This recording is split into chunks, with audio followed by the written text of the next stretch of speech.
Now, yesterday I explained how to change the tenses and auxiliary verbs into passive voice. कल मूं तव्हांखे पढ़ायो त tense ऐं auxiliary verbs जेके आहिनि उन्हनि खे असां passive voice में कीअं तब्दील कयूं. Now I'm gonna explain another point to you.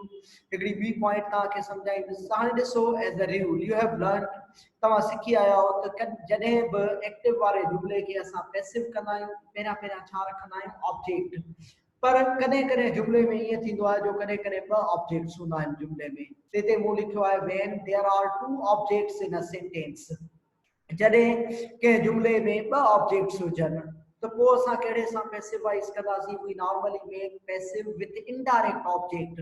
पोइ असां पैसिव कंदा आहियूं इनडायरेक्ट ऑब्जेक्ट सां. या जेकॾहिं तव्हांखे इनडायरेक्ट ऑब्जेक्ट जी ख़बर नथी पवे त कहिड़ो इनडायरेक्ट ऑब्जेक्ट आहे त सिंपली तव्हां ईअं पोइ यूज़ करे सघो था त ऑब्जेक्ट दैट कम्स फर्स्ट. पोइ जेको ऑब्जेक्ट पहिरियां अचे जेकॾहिं डायरेक्ट ऑब्जेक्ट पहिरियां अचे थो तव्हां उन सां पैसिव कयोसि. इनडायरेक्ट ऑब्जेक्ट पहिरियां अचे थो तव्हां उनखे पैसिव उन सां पैसिवाइज़ कयो. त जॾहिं बि कंहिं सेंटेंस में ॿ ऑब्जेक्ट्स हुजनि त पोइ तव्हां कहिड़े ऑब्जेक्ट सां पैसिव कंदो उन सेंटेंस खे. The object that comes first. उहो ऑब्जेक्ट जेको पहिरियां अचे थो. जी he gave me a book. हिन मूंखे किताब ॾिनो. हाणे हिते ॿ ऑब्जेक्ट्स आहिनि. कहिड़ा कहिड़ा ॿ ऑब्जेक्ट्स आहिनि. हिकिड़ो मी ॿियो अ बुक. इनडायरेक्ट ऑब्जेक्ट कहिड़ो आहे हिन जुमिले में. इनडायरेक्ट ऑब्जेक्ट आहे मी. इन जुमिले में इनडायरेक्ट ऑब्जेक्ट जेको आहे उहो मी थिए थो. इन जुमिले जो पैसिव वॉइस छा थींदो. I was given a book. In a mistake thus I was given थियण खपे. I'm gonna correct it and send it to you. I was given a book. मूंखे किताब ॾिनो वियो. ॿियो सेंटेंस आहे she teaches us English. उहा असांखे इंग्लिश सेखारींदी आहे. इन में ॿ ऑब्जेक्ट्स आहिनि. हिकिड़ो ऑब्जेक्ट जेको आहे उहो आहे us. ॿियो ऑब्जेक्ट आहे इंग्लिश. त इन में इनडायरेक्ट ऑब्जेक्ट जेको आहे उहो आहे us. पहिरियां अचे थो त असां इनखे पैसिवाइज़ कयूं था. We are taught English. असांखे इंग्लिश सेखारी वेंदी आहे. ॿियो सेंटेंस मिलियल आहे she bought a book for me. हुन मुंहिंजे लाइ किताब ख़रीद कयो. हाणे इन सेंटेंस में ॿ ऑब्जेक्ट्स आहिनि. हिकिड़ो आहे अ बुक ॿियो आहे मी. हाणे इन में इनडायरेक्ट ऑब्जेक्ट जेको आहे उहो मी आहे. पर तव्हां मी सां पैसिवाइज़ न कंदोसि. हिते छाजे करे जो मथे पॉइंट में मां छा लिखियो आहे त the object that comes first. जॾहिं ॿ ऑब्जेक्ट्स हुजनि त पोइ बहितर इहो आहे त तव्हांखे कहिड़े ऑब्जेक्ट सां पैसिवाइज़ करिणो आहे. उन ऑब्जेक्ट सां जेको ऑब्जेक्ट पहिरियां अचे थो. जेको ऑब्जेक्ट पहिरियां इस्तेमालु थिए थो. पहिरियां कहिड़ो ऑब्जेक्ट अचे थो हिते अ बुक. त हिन जो पैसिवाइज़ थिए थो a book was bought for me. मुंहिंजे लाइ हिकु किताब ख़रीद कयो वियो. A book was bought for me. ॿियो सेंटेंस आहे she has sent a gift to him. हुन ते हिकु तोहफ़ो मोकिलियो आहे. She has sent a gift to him. इन सेंटेंस में ॿ ऑब्जेक्ट्स आहिनि. हिकिड़ो आहे गिफ्ट ॿियो आहे हिम. पहिरियां कहिड़ो ऑब्जेक्ट अचे थो इन जुमिले में अ गिफ्ट अचे थो त बहितर हूंदो तव्हां इनखे गिफ्ट सां पैसिव कयोसि. इहो जुमिलो पैसिव थिए थो. A gift has been sent to her. माना हुन ॾे हिकु तोहफ़ो मोकिलियो वियो आहे. So guys the simple point is जेका पॉइंट आहे हिते त when there are two objects in a sentence. कंहिं जुमिले में जेकॾहिं घणा ऑब्जेक्ट्स हुजनि ॿ हुजनि त तव्हांखे पैसिव वॉइस कहिड़े ऑब्जेक्ट सां करिणो आहे. The object that comes first. जेको ऑब्जेक्ट पहिरियां अचे. ऐं नॉर्मली ईअं थींदो आहे जो पहिरियां कहिड़ो ऑब्जेक्ट ईंदो आहे इनडायरेक्ट ऑब्जेक्ट. जेको नॉर्मली को पर्सन हूंदो आहे उहो पहिरियां ईंदो आहे. अक्सर करे ईअं थींदो आहे. जेकॾहिं ईअं न हुजे त जेको ऑब्जेक्ट पहिरियां अचे तव्हां उन सां पैसिव कयोसि. I hope you understand my point. Now the next one. हाणे अॻिते हलंदासीं. Changing imperatives into passive voice. हाणे आहे इम्परेटिव जुमिला जेके आहिनि उन्हनि खे असां पैसिव वॉइस में कीअं तब्दील कयूं. इम्परेटिव सम्झो था. इम्परेटिव्स मीन्स हुक्मी या अर्ज़ी जुमिला. जेके जुमिला नॉर्मली वर्ब सां शुरू थींदा आहिनि. जेके कंहिं हुकुम खे या अर्ज़ खे ज़ाहिर कंदा आहिनि. त इम्परेटिव जुमिलनि खे पैसिवाइज़ करण जो हिकिड़ो रूल इहो आहे सभिनी खां पहिरियां लेट रखिणो आहे. प्लस में object plus be and verb third form. हाणे ॾिसो सेंटेंस मिलियल आहे राइट अ लेटर. ख़त लिख. इन जो पैसिव वॉइस कीअं थिए थो. Let a letter be written. माना ख़त लिखियो वञे. ॿियो जुमिलो मिलियल आहे अरेस्ट हिम. इन जो पैसिव वॉइस छा थिए थो. Let him be arrested.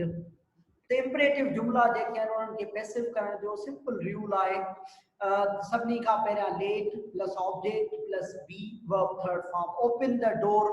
इन जो पैसिव वॉइस थींदो let the door be opened. ऐं इन खां अलावा जेकॾहिं इम्परेटिव जुमिलो नेगेटिव हुजे त उहो टिनि तरीक़नि सां पैसिव थी सघे थो. जीअं ॾिसो नेगेटिव में जुमलो आहे do not insult the poor, ग़रीबनि जी बेइज़ती न कयो। इन खे चेंज करण जो हिकिड़ो तरीक़ो आहे let not the poor be insulted. ॿियो तरीक़ो आहे let the poor not be insulted. टियों तरीक़ो आहे don't let the poor be insulted, माना ग़रीबनि जी बेइज़ती न कई वञे।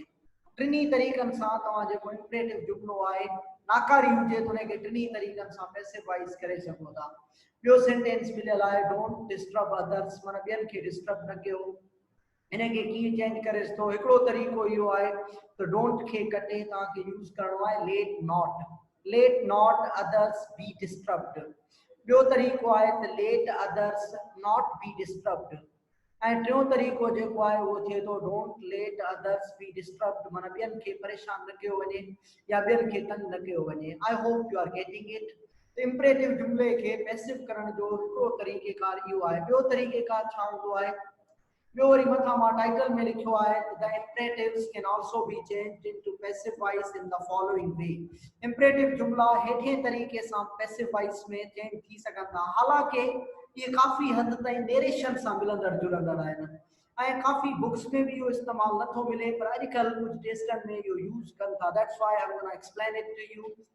जुमलो आहे कि प्लीज़ हेल्प मी, महिरबानी करे मुंहिंजी मदद कर। इहे वरी सिचुएशन मुताबिक़ हूंदा आहिनि। जेकॾहिं रिक्वेस्ट हुजे पोइ यू आर रिक्वेस्टेड टू, मशवरे खे ज़ाहिर करे इंपरेटिव जुमलो पोइ यू आर एडवाइज्ड टू, हुकुम खे ज़ाहिर करे त यू आर ऑर्डर्ड टू, नाकारी में वरी you are warned not to, इहे तव्हां यूज़ करे सघो था। पर ज़हन में रखो त इहे ज़्यादातर नेरेशन सां मिलंदड़ जुलंदड़ आहिनि, पर ईअं थी सघनि था, पॉसिबल आहे। जीअं ॾिसो प्लीज़ हेल्प मी, इन जो पैसिव वॉइस छा थिए थो, you are requested to help me, माना तव्हांखे गुज़ारिश कजे थी मुंहिंजी मदद कयो। वर्क हार्ड, महिनत कयो, इहो छा आहे, मशवरो आहे, सलाह आहे। इन खे कीअं चेंज करे थो, you are advised to work hard, तव्हांखे महिनत करण जो मशवरो ॾिजे थो। उनखां पोइ आहे गेट आउट, ॿाहिरि निकर, हुकुम आहे, इन खे पैसिवाइज़ करे थो, you are ordered to get out. इन खां पोइ आहे डोंट टच इट, इन खे न छुईंसि, इन खे पैसिव करे थो, you are warned not to touch it, तव्हांखे ख़बरदार कजे थो त इन खे न छुओसि। डोंट स्मोक, सिगरेट न पियो, you are advised not to smoke, माना तव्हांखे मशवरो ॾिजे थो सिगरेट न पियो। I hope you understand my point. Imperative जुमला ॿिन्ही तरीक़नि सां पैसिवाइज़ थी सघनि था। हिकिड़ो तव्हां लेट सां पैसिवाइज़ करे सघो था ऐं ॿियो इन्हनि तरीक़नि सां बि, you are requested, you are advised, you are ordered, you are warned, you are advised not to, just like that. इन तरीक़े सां इन्हनि जो पैसिवाइज़ जेको आहे इहो पॉसिबल आहे। I hope you get my point. Now we will proceed to the next point. हाणे हिकिड़ी ॿी पॉइंट आहे, इहा इंपरेटिव सां ई कुझु न कुझु रिलेटेड आहे, इहो आहे पैसिव रिफ्लेक्सिव। पैसिव रिफ्लेक्सिव कीअं हूंदो आहे, हिकिड़ा एक्टिव में जुमला अहिड़ा हूंदा आहिनि, मूं ॾिसो इंपरेटिव जुमलो जॾहिं असां पैसिव कंदा आहियूं पोइ असां लेट इस्तेमालु कंदा आहियूं, पर कुझु जुमला अहिड़ा हूंदा आहिनि जिन में एक्टिव में बि लेट इस्तेमालु थियल हूंदो आहे। ऐं इन में ॾिसो जी जुमलो मिलियल आहे लेट मी सी यू, मूंखे इजाज़त ॾे त मां तोखे ॾिसां। हाणे यादि रहे त अहिड़ो जुमलो जेको लेट सां शुरू थिए ऐं उन जो ऑब्जेक्ट यू हुजे तो उन मां जेको पैसिव वॉइस ठहंदो आहे उनखे असां नालो ॾींदा आहियूं पैसिव रिफ्लेक्सिव। जीअं ॾिसो पैसिव वॉइस मां कयां थो लेट मी सी यू, जो पैसिव वॉइस छा थिए थो, लेट योर सेल्फ, यू जेको आहे न तव्हांखे उन जो रिफ्लेक्सिव प्रोनाउन इस्तेमालु करिणो आहे yourself. Let yourself be seen, माना पंहिंजो पाण खे ॾिसजण ॾे। Let yourself be seen, let me see you जो जेको पैसिव थिए थो उहो थिए थो let yourself be seen. ऐं असां इनखे कहिड़ो नालो ॾींदासीं, इनखे असां नालो ॾींदासीं पैसिव रिफ्लेक्सिव। उन खां पोइ आहे don't let people insult, sorry let others here U, ॿियनि माण्हुनि खे पंहिंजो आवाज़ ॿुधण ॾे। इहो जुमलो छा सां शुरू थिए थो, लेट सां, ऐं इन जो ऑब्जेक्ट छा अथसि यू, त असां इनखे पैसिव कंदासीं let yourself be heard, let yourself be heard, पंहिंजो पाण खे ॿुधजण ॾे। I hope you are getting me. ॿियो सेंटेंस आहे, इहो नाकारी थी सघे थो, don't let people insult you, माण्हुनि खे इजाज़त न ॾे त उहे तुंहिंजी बेइज़ती कनि। Don't let people insult you, इन जो पैसिव वॉइस थिए थो let not yourself be insulted, let not yourself be insulted, या let yourself not be insulted, या टियों तरीक़ो आहे don't let yourself be insulted. I hope you understand that. Your passive reflexive, your imperative सां कुछ न कुछ मिलंदड़ जुलंदड़ जेको इस्तेमाल थिए थो। इन खां पोइ just a second guys.